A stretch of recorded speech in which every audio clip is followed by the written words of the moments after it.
오늘 함께 나눌 말씀은 마태복음 28장 1절에서 10절 말씀입니다. 마태복음 28장 1절에서 10절 말씀입니다. 제가 받들어 읽겠습니다. 안식일이 다 지나고 안식 후 첫날이 되려는 새벽에 막달라 마리아와 다른 마리아가 무덤을 보려고 갔더니 큰 지진이 나며 주의 천사가 하늘로부터 내려와 돌을 굴려내고 그 위에 앉았는데 그 형상이 번개같고 그 옷은 눈같이 희근을 지키던 자들이 그를 무서워하여 떨며 죽은 사람과 같이 되었더라. 천사가 여자들에게 말하여 이르되 너희는 무서워하지 말라. 십자가에 못 박히신 예수를 너희가 찾는 줄을 내가 아노라. 그가 여기 계시지 않고 그가 말씀하시던 대로 살아나셨느니라. 와서 그가 누우셨던 곳을 보라. 또 빨리 가서 그의 제자들에게 이르되 그가 죽은 자 가운데서 살아나셨고 너희보다 먼저 갈릴리로 가시나니 거기서 너희가 배우리라 하라.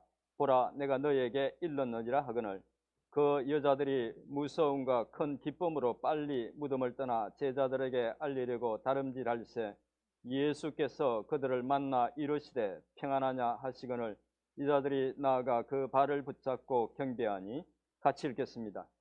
이에 예수께서 이르시되 무서워하지 말라. 가서 내 형제들에게 갈릴리로 가라 하라. 거기서 나를 보리라 하시니라. 아멘. 제가 잠시 기도하겠습니다. 살아계신 하나님 아버지, 감사합니다. 아버지 하나님, 오늘 부활주일을 저희들에게 허락하시고 주님, 이 시간 이 기쁨의 날을 맞이해서 예배로 나아갑니다. 주님, 저희 가운데 함께 하시고 말씀을 나누는 가운데 주님 함께 하셔서 말씀을 깨닫게 하시고 말씀을 통해서 넘치는 은혜 베풀어 주시옵소서. 예수님의 이름으로 기도드립니다. 아멘. 할렐루야. 우리 주님이 부활하셨습니다. 아멘. 예. 먼저 예수님이 부활하신 부활절을 맞아서 성도 여러분들의 가정과 또 온 교회와 또 여러분들의 모든 삶 위에 능력과 부활의 능력과 기쁨이 충만하시기를 축원드립니다. 우리 주님은 십자가에서 죽으셨다가 사흘 만에 부활하심으로 사망 근세를 깨뜨리고 승리하셨습니다. 사탄 근세를 꺾고 승리하신 것입니다. 우리 주님의 부활은 역사에 유례가 없는 놀라운 사건으로 여호와 하나님이 참 하나님이시며 우리 주님이 참 메시아라는 증거입니다. 그래서 부활은 우리 기독교 신앙의 초석이고 또 복음의 핵심이고 우리가 신앙을 갖는 궁극적인 이유인 것입니다. 주님이 부활하지 않으셨다면 사실 기독교라는 것이 존재할 수 없습니다. 오늘 본문은 바로 주님의 그 부활 사건을 기록하고 있는 말씀입니다. 말씀과 함께 부활절의 그 역사적 사실성과 또 그것이 의미하는 바를 살펴보고 또 주님의 부활이 현재를 살아가는 우리 신자들에게 어떤 의미가 있는지를 살펴보면서 부활절을 맞이해서 부활의 의미를 다시 한번 되새겨 보도록 하겠습니다. 주님은 유월절 전날 밤에 제자들과 함께 최후의 만찬을 하시고 만찬이 끝날 때쯤 친히 제자들의 발을 씻어 주시면서 섬김의 본을 보여주셨습니다. 그리고 나서 그 밤에 제자들을 데리고 감람산에 있는 겟세마네 동산으로 가셔서 곧 닥쳐올 고난의 잔을 두고 정말 하나님 앞에 간절히 기도했습니다. 그렇게 기도하신 후 바로 그곳에서 주님을 배반한 가룟 유다가 이끌고 온 대제사장들과 백성의 장로들이 보낸 무리들에게 붙잡혀서 낮도 아닌 그 밤중에 대제사장들과 또 산헤드린 공회 앞에서 재판을 받았습니다. 그들은 주님께 신성모독이라는 죄로 사형에 해당된다고 결론 짓고 십자가형을 받아내기 위해서 주님을 로마 총독 빌라도에게 고발했습니다. 그리고 무리를 선동해서 주님에게 십자가형을 선고하도록 했습니다. 십자가형이 선고되자 로마 병정들은 주님에게 많은 고문을 가한 뒤 두 강도와 함께 주님을 십자가에 못 박았습니다. 주님은 십자가에 달리신 지 6시간 정도 지나서 십자가에서 운명하셨습니다. 주님이 십자가에서 운명하시자 사내들인 공회원으로서 주님의 제자였던 아리마다의 부자 요셉이라는 사람이 빌라도에게 가서 주님의 시체를 달라고 요구해서 자신의 가족들을 위해서 마련한 새 무덤에 주님을 장사 지냈습니다. 당시 보통 사람들은 대개 땅에 죽은 사람을 매장했고 십자가에서 처형을 당한 그런 죄인들은 그런 사람들은 골고다 언덕 저편에 그냥 갖다 버렸습니다. 하지만 주님은 요셉이 기증한 새 무덤에 장사되었습니다. 이것 또한 메시아에 대한 대해서 예언한 이사야서 53장 9절의 예언이 성취된 것이었습니다. 아리마다 요셉이 주님의 그 장례를 위해서 내주었던 돌문이 있는 무덤은 제가 사진을 한 장을 준비를 했는데, 돌문이 있는 저런 형태의 무덤은 당시 최고 권력자들만 가질 수 있었던 아주 값비싼 특별한 무덤이었습니다. 무덤 앞에 있는 둥근 돌문은 장정이 67명 달라붙어서 이렇게 움직일 수 있는 그런 아주 무거운 문이었습니다. 이렇게 열 수 있는 그런 문이 아니었습니다. 아리마다의 요셉은 주님을 자신이 마련한 새 무덤에 주님을 모셨던 것입니다. 그렇게 아리마다의 요셉이 주님을 장사 지내자 대제사장들과 바리새인들은 주님이 사흘 만에 다시 살아날 것이라고 말했던 것을 기억하고 빌라도에게 가서 병사들을 시켜서 무덤을 사흘 동안 굳게 지켜달라고 부탁을 했습니다. 그리고 주님을 장사 지낸 무덤의 그 돌문에 인봉을 해서 아무도 무덤에 들어갈 수 없도록 했습니다. 그들은 그렇게 주님의 시체에 아무도 손대지 못하도록 모든 조치를 취했습니다. 말씀드린 이 모든 일들은 이틀이 채 안 되는, 엄밀하게 이야기하면 24시간 내에 벌어진 일이었습니다. 본문은 그 이후에 있었던 일을 기록하고 있는데, 이어서 내용을 제가 간략하게 말씀드리겠습니다. 안식일이 지나자마자 다음날 새벽에, 그러니까 안식일 지난 첫날 새벽, 주일 새벽에 막달라 마리아와 다른 마리아가 무덤을 보려고 갔습니다. 오늘 본문에서는 두 사람만 간 걸로 기록하고 있지만 마가는 야고보와 요한의 어머니였던 살로메도 같이 있었다고 기록하고 있습니다. 사실 그들은 단지 무덤을 보기 위해서 간 것이 아니라 주님의 몸에 향품을 더 발라주기 위해서 무덤에 갔던 것입니다. 그것은 당시 죽은 사람에 대한 사랑과 존경의 표현이었습니다. 그런데 그들이 무덤에 이르렀을 때에 큰 지진이 나서 무덤의 돌문이 열렸고, 그때 천사가 나타나서 돌문 위에 앉아서 무덤에 오는 여인들에게 그들이 온 이유를 안다고 말하면서 주님이 다시 살아나셨다고 그들에게 말했습니다. 그리고 그들에게 돌아가서 제자들에게 그 사실을 알리고 주님은 갈릴리로 가셔서 거기서 제자들을 다시 만날 것이라는 말을 전하라고 이럽니다. 여인들은 무서움과 또 기쁨으로 그 소식을 전하기 위해서 돌아갑니다. 그런데 도중에 주님이 그들에게 인사하면서 나타나셨습니다. 여인들은 너무 기쁜 나머지 주님의 발을 붙잡고 경배했습니다. 주님은 재차 또 그들에게 갈릴리에 가서 제자들을 만날 것이라고 말씀하셨습니다. 마태는 그날 여인들만 부활하신 주님을 만난 것으로 기록하고 있지만 다른 복음서에는 여인들이 전한 그 소식을 듣고 베드로와 또 요한도 주님의 무덤으로 달려가서 확인한 것으로 기록하고 있습니다. 안식일 지난 첫 주일 새벽에 주님은 그렇게 부활하셨고, 또 주님의 몸을 두었던 무덤은 이미 비어 있었던 것입니다. 이상에서 이제 주님께서 십자가에서 죽으시고 부활하신 사건에 대해서 간략하게 제가 말씀을 드렸는데, 오늘은 주님이 부활하신 사건에 대해서 세 가지를 한번 생각해 보도록 하겠습니다. 첫째는 무엇으로 주님의 부활을 확신할 수 있는가? 두 번째는 주님의 부활이 입증하고 의미하는 것은 무엇인가? 세 번째는 그것이 현재 우리 신자들에게 의미하는 바는 무엇인가 하는 것입니다. 먼저 무엇으로 주님의 부활을 확신할 수 있는가? 즉 주님의 부활이 역사적 사실이라는 것을 어떻게 확신할 수 있는지에 대해서 생각해 보겠습니다. 만약 주님의 부활이 역사적 사실이 아니라면, 주님이 실제로 부활한 것이 아니라면 어떻게 될까요?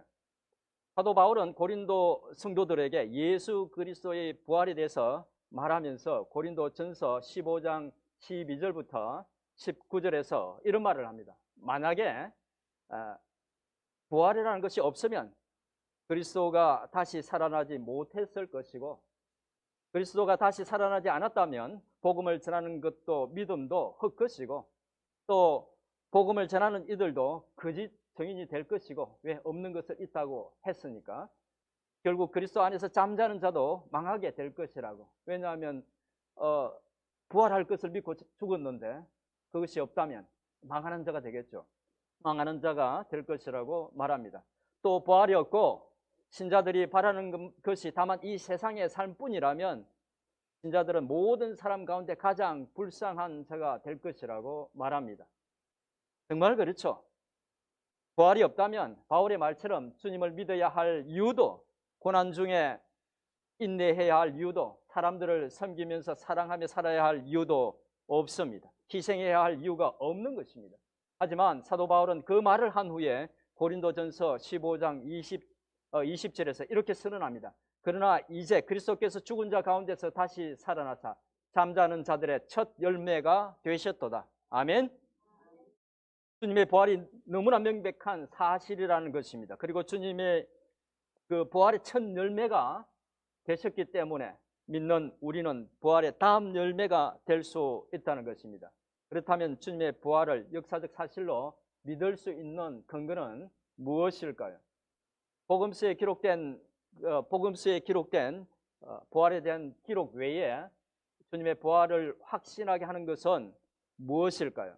성경은 복음서에 기록된 소수의 사람들만 주님의 부활을 목격한 것이 아니라고 기록하고 있습니다. 수많은 사람들이 주님의 부활을 목격한 것으로 기록하고 있는데, 고린도전서 15장 3절에서 8절의 내용을 좀 길긴 하지만 같이 읽어보도록 하겠습니다.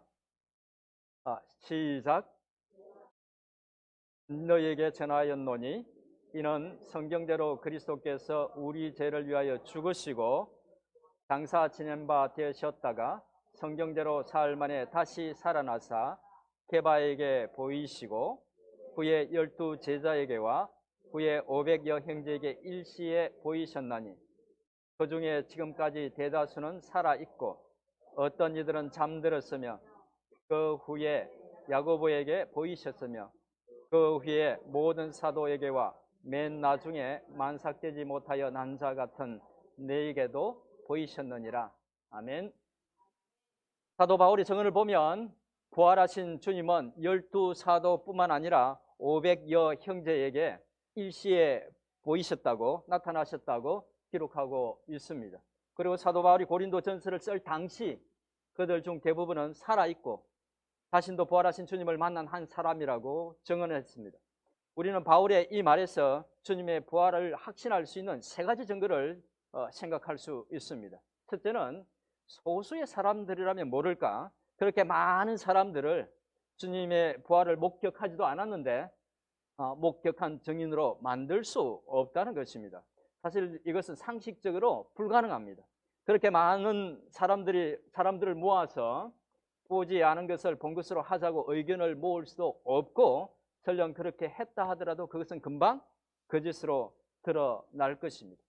더 중요한 증거는 사람들은 보지 않은 것을 증거하기 위해서 그렇게 많은 수고와 어려움을 겪고 심지어 목숨까지 내걸지는 않는다는 것입니다. 세상에 누가 자신이 보지 않은 것을 보았다고 말하면서 그것을 위해서 자신의 목숨까지 걸겠습니까? 주후 3, 4세기에 활동했던 역사가 요세푸스는 자신이 쓴 교회사라는 책에서 12사도의 최후에 대해서 기록을 했습니다. 사도 요한을 제외한 모든 사도들이, 심지어 가룟 유다를 대신해서 사도로 뽑았던 마띠아까지 모두 순교를 당했다고 기록했습니다. 그 외에도 주님의 부활을 목격한 수많은 증인들이 순교를 당했습니다. 그들은 자신이 목격한 주님의 그 부활이 사실이라는 것을 부인할 수 없었던 것입니다. 주님의 부활이 사실이라는 또 다른 증거는 그리스도인들은 진리를 추구하고 진리를 말하는 사람들이고 기독교는 거짓을 용납하지 않는다는 것입니다. 그러니까 진리를 추구하는 그리스도인들이, 그것도 가장 열정적으로 주님을 믿었던 초대교회 신자들이 부활한 주님을 본 적이 없으면서 봤다고 말하고 그것을 위해서 목숨까지 걸지 않는다는 것입니다. 말씀드린 이 세 가지를 고려할 때 주님의 부활이 역사적인 사실이라는 것은 부인할 수 없습니다. 그렇다면 주님의 부활이 확실하다면 그것은 무엇을 의미할까요? 주님의 부활은 많은 의미를 갖고 있고 또 많은 것을 입증합니다. 그 중에서 가장 중요한 것은 하나님이 주님을 무덤에서 다시 살려내신 것은, 주님을 부활시킨 것은 주님이 공생애 동안에 가르치시고 약속하셨던 모든 것이 옳다는 하나님의 인정이라는 것입니다. 하나님께서 예수님을 부활시킴으로 내 아들 예수가 옳다는 것을 선언하셨다는 것입니다. 사실 제자들은 주님이 십자가에서 달려 죽는 것을 보고 유대의 종교 지도자들이 의도했던 것처럼 주님은 메시아가 아니라 하나님께 불경죄를 저질러서 하나님의 저주를 받아서 저렇게 십자가에서 달려 죽은 것이라고 생각하면서 그들은 모두 도망쳤습니다. 그런데 하나님께서 주님을 부활시켜서 주님이 그들 앞에 나타나자 그들은 예수님의 모든 주장들이 옳다는 것을 깨달았습니다. 주님이 살아계실 때 그들에게 죽은 지 사흘 만에 부활하실 것이라는 그 당신의 주장이 옳다는 것이 그 순간 드러났던 것이죠. 뿐만 아니라 하나님께서 그를 살리심으로 주님이 하나님의 아들이라는 주장과 하나님 나라에 대한 그의 가르침과 당신의 죽음이 모든 인간의 죄를 속하기 위한 속죄의 죽음이라는 것과 또 믿는 자는 하나님의 자녀가 되게 하겠다는 그 주님의 모든 주장과 또 가르침과 약속이 사실이라는 것을 하나님이 입증해 주셨던 것입니다. 그를 살리심으로 제자들은 부활하신 주님을 보고 바로 그 사실을 깨달았던 것입니다. 그리고 그 사실을 깨닫는 순간 그들은 부활의 증인으로서의 삶을 살기 시작했던 것입니다.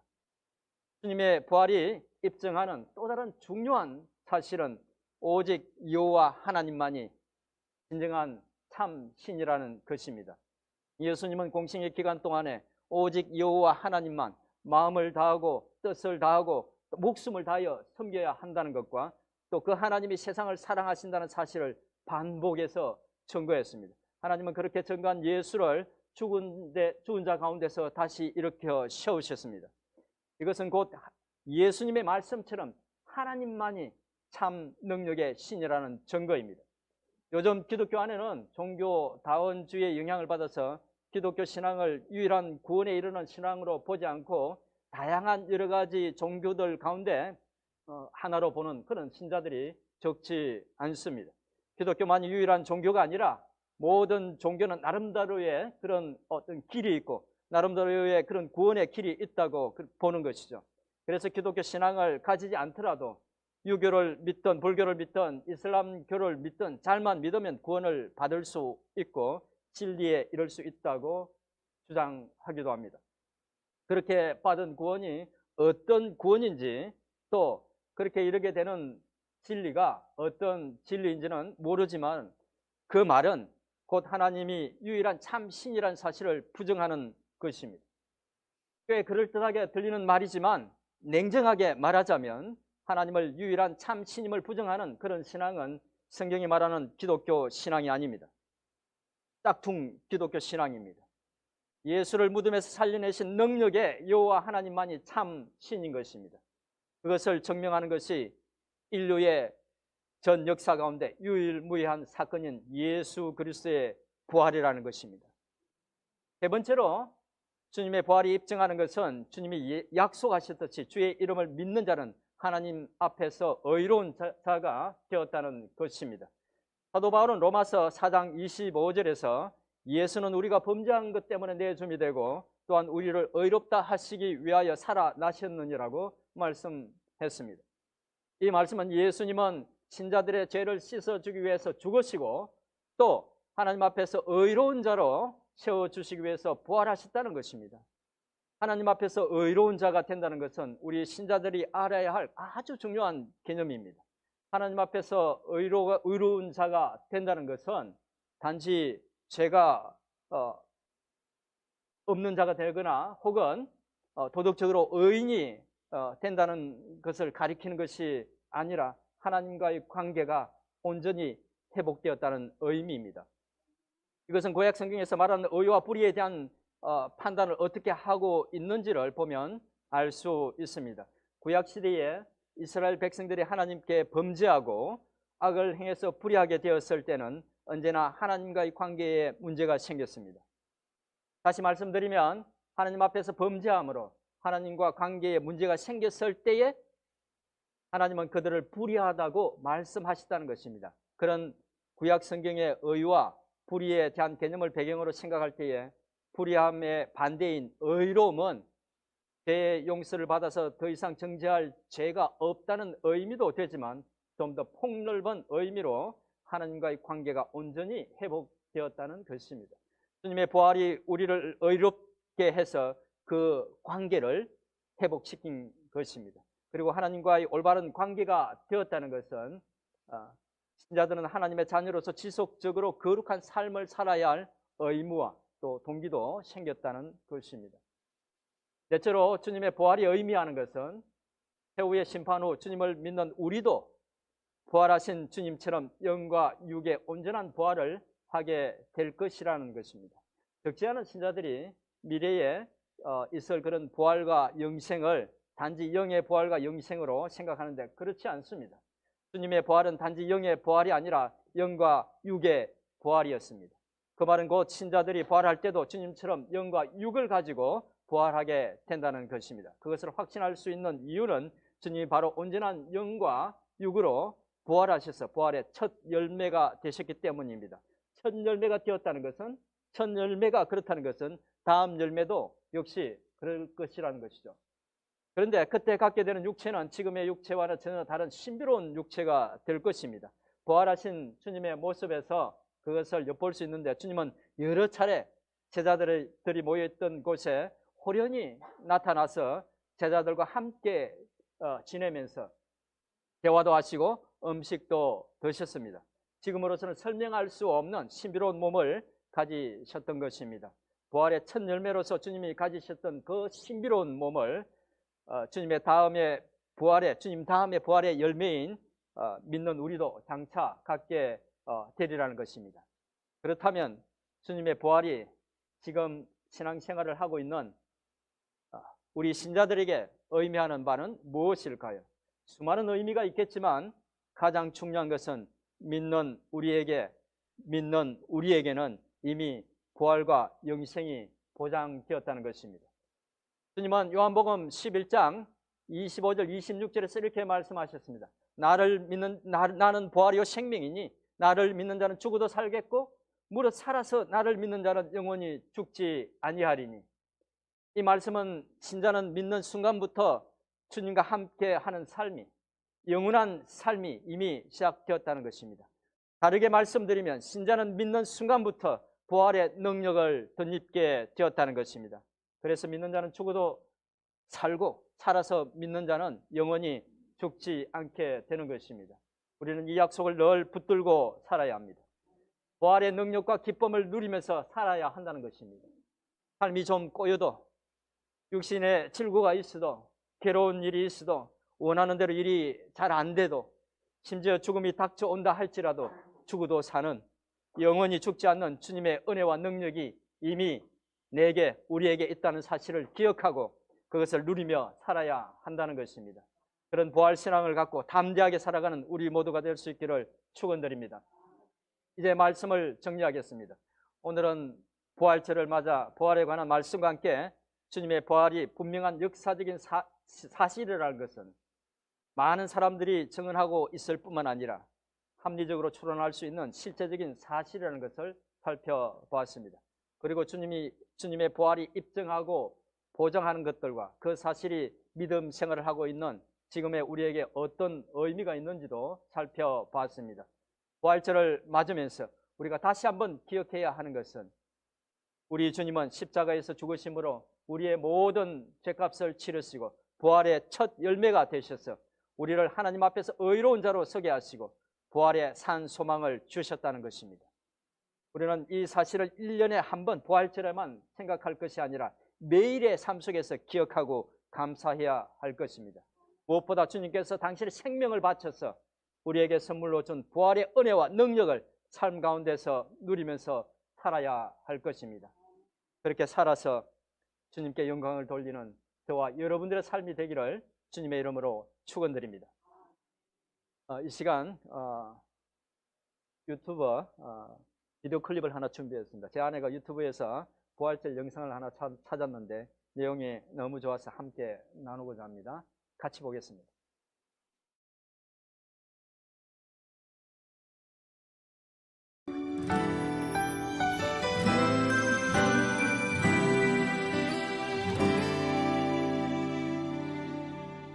보이지 않고 들리지 않는 캄캄한 길을 걸어갈 때 저 멀리 비춰오는 단 하나의 소망이 있네.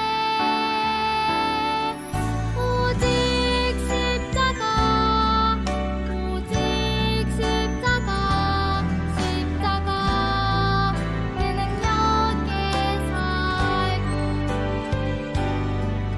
오직 예수, 오직 예수, 예수 그 사랑에 사네.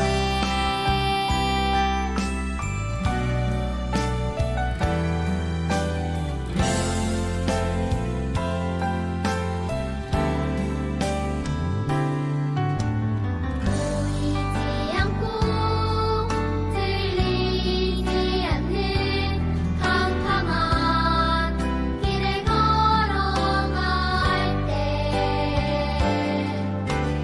저 멀리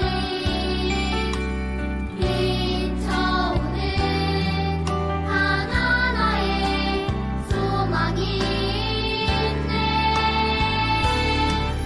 오직 십자가, 오직 십자가, 십자가 그 능력에 살고 오직 예수, 오직 예수, 예수 그 사랑에 사네. 오직 십자가, 오직 십자가, 십자가 그 능력에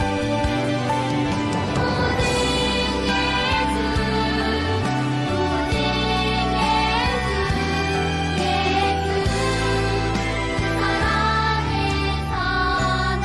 오직 예수, 오직 예수, 예수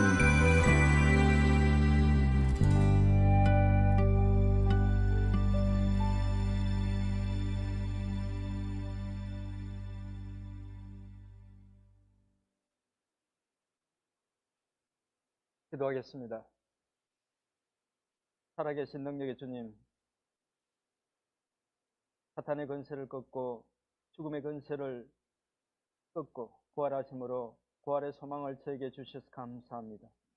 부족한 저희들 부활의 능력과 은혜를 덧입은 자로서 당당하게 거룩하게 복되게 살아갈 수 있도록 성령님 늘 인도해 주시고 도와주시옵소서. 예수님의 이름으로 기도드립니다. 아멘. 시간